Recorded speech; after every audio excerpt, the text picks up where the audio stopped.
Porque a ideologia parece você vender uma ideia de que se você for tratar de questões de gênero na escola, você estaria influenciando crianças e adolescentes a se tornarem homossexuais ou transexuais, como se isso fosse possível. Isso não é verdade, né? Como não existe opção, escolha sexual, existe orientação sexual, porque a pessoa nasce assim, com essa atração, com esse desejo, e isso é determinado em grande parte por um fator biológico.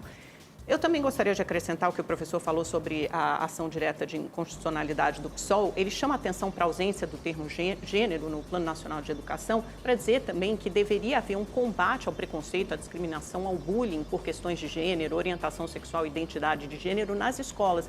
As escolas deveriam priorizar esse ambiente plural e diverso, como preconiza a Constituição, né, que fala em igualdade, que fala também em combate à discriminação.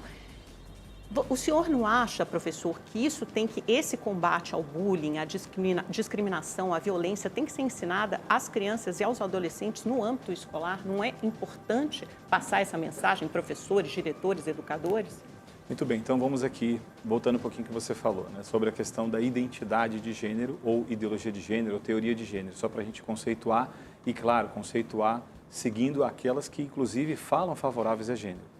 Então, não há um reconhecimento de identidade na questão de gênero.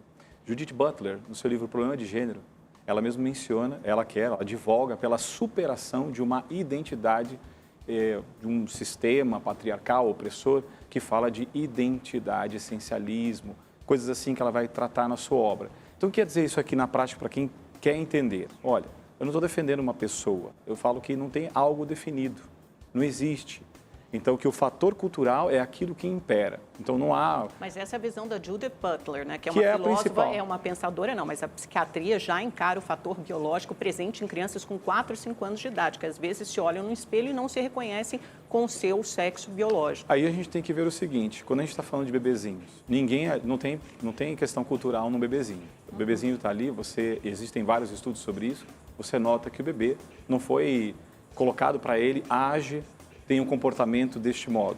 O que se verifica claramente é que não tem questão comportamental. Então, ele tem ali algo definido dele, que não é apenas biológico, é verdade, mas também é biológico. Então, a gente não extrapola como se, de fato, o fator externo, o fator cultural fosse um imperativo, que é o que gênero quer dizer. Ele quer negar a realidade. E, inclusive, quando você fala que tem uma teoria, uma questão científica, muito pelo contrário. Todas as teóricas de gênero dizem claramente que elas não querem provar nada. Não há embasamento científico. Você está extrapolando a própria ciência. Veja, se colocamos isso numa escola, biologia, temos que esquecer toda uma tradição milenar do que nós conhecemos sobre o ser humano, cromossomos, hormônios, do que próprio é do ser humano. Dizer que tudo isso aqui é praticamente como nós somos subjugados, nossos órgãos genitais que se complementam, ou seja, aqui não tem questão comportamental. Ninguém vai negar isso, só que existe uma questão biológica e existe uma questão psicológica, que é como você se vê, como você se reconhece, por quem você se sente atraído. Na realidade, nós estamos falando de crianças, né? Porque é disso que vai tratar, de plano de educação, e não a questão adulta. Então, por isso, acho que é importante a gente colocar um detalhezinho. Mas isso começa a se manifestar nas crianças, aos 4, 5 anos. Vamos. Só colocar o seguinte, o gênero, para a gente entender de modo bem simples, ele é uma plataforma política.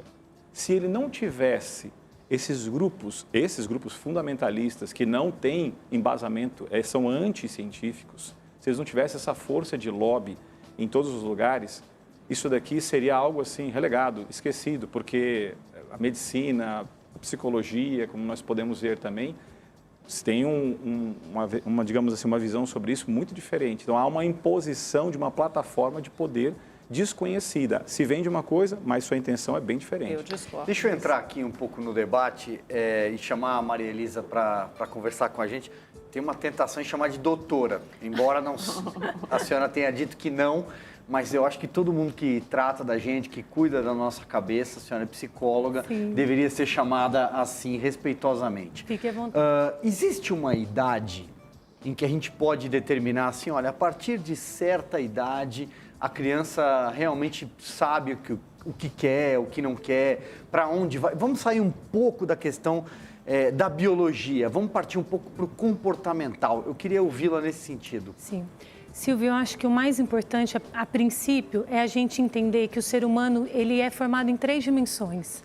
A dimensão psicológica, biológica e a dimensão social transcendente, que é a capacidade do homem sempre de ir além.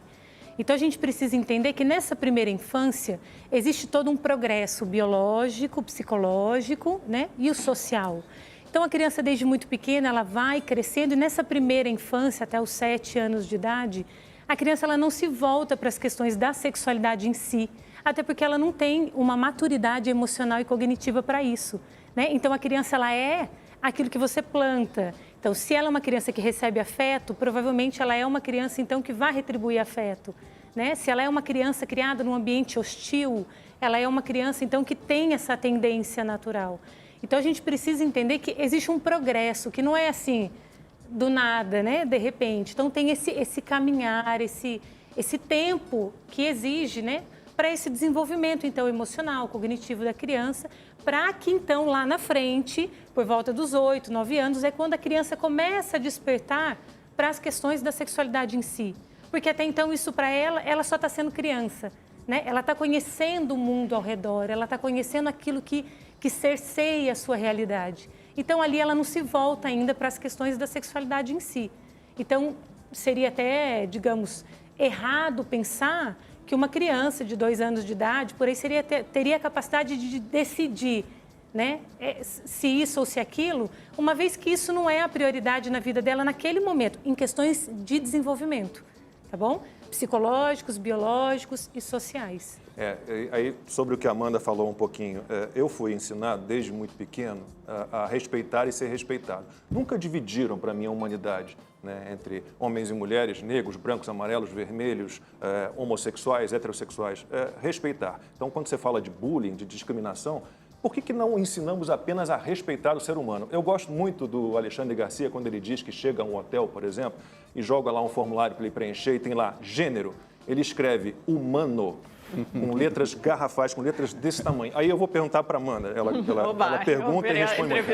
Por exemplo, uma criança de 6, 7, 8 anos, 10 anos de idade, comete um assassinato, um homicídio. Você acha que ela deve ser julgada como um adulto? Ela deve ser julgada e condenada e pagar uma pena como um adulto? Não, claro que não. Por que não?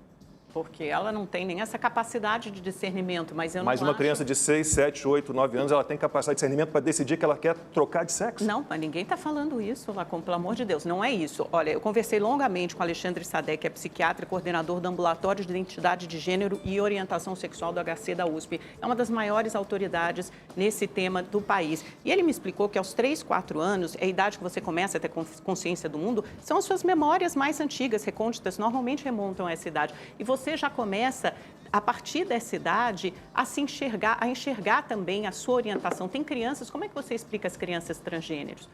É porque são fatores biológicos. A criança nasce assim, ela tem orientação, o desejo, a atração, ou por alguém do mesmo sexo, ou por alguém do sexo oposto. Não quer dizer, com 3, 4... Não, com 3, 4 anos, você já começa a ter... Esses são conflitos naturais, Maria Elisa, de uma idade, né? Me perdoe, conflitos de identidade assim, são normais. E podem ser conflitos passageiros, ou não. Mas peraí, ninguém está falando para você ter uma aulinha na escola, não é isso que se prega. Olha, você vai mudar de sexo, ou você vai ser homossexual. Até porque isso não se ensina. O que se está em discussão aqui em pauta é você ter respeito e não discriminar e não ser preconceituoso. Sem dividir, não precisa dividir para isso. Mas lá como que você prega o gênero humano, seria maravilhoso, no mundo ideal, se todos fossem tratados como iguais.